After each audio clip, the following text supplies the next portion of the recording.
to Maddie and Me. I'm Mandy, and this is Maddie. Woo!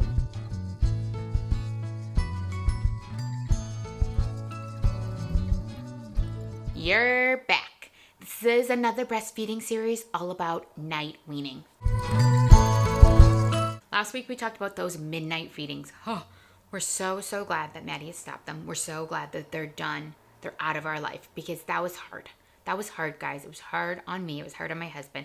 I was tired. Whew. Now, night weaning. There's some people that feel like you should stop feeding your baby when they stop wanting to night feed.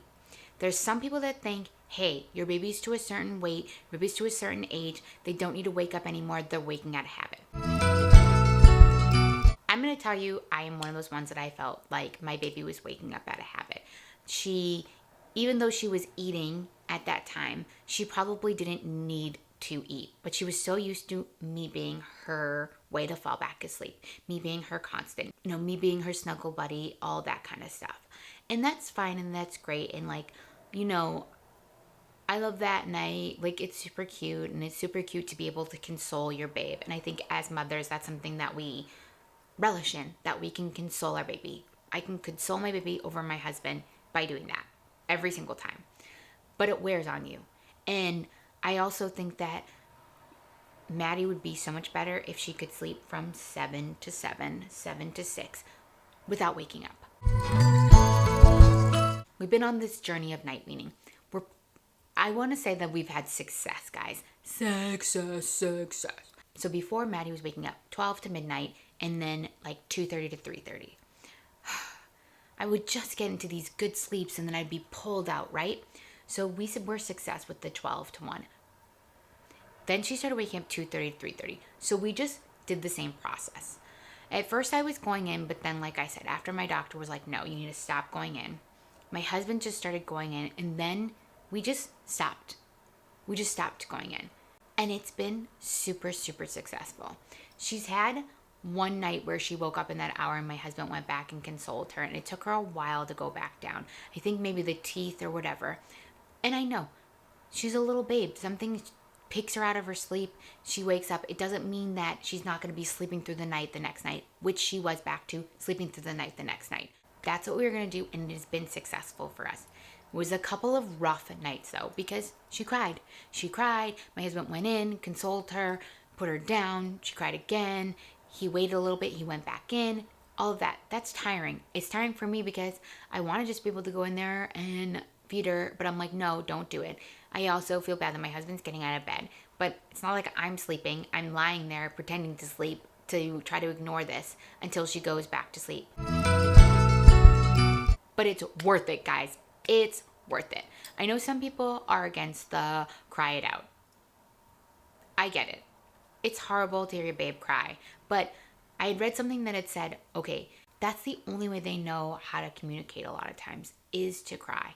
Because they're frustrated. They might just be frustrated that they can't put themselves back down to sleep. That's how they know. That's the reaction they know. They're going to cry and someone's going to come in and grab them. They're going to cry, someone's going to come and grab them. So what happens is, after a while, they just stop. She just stopped.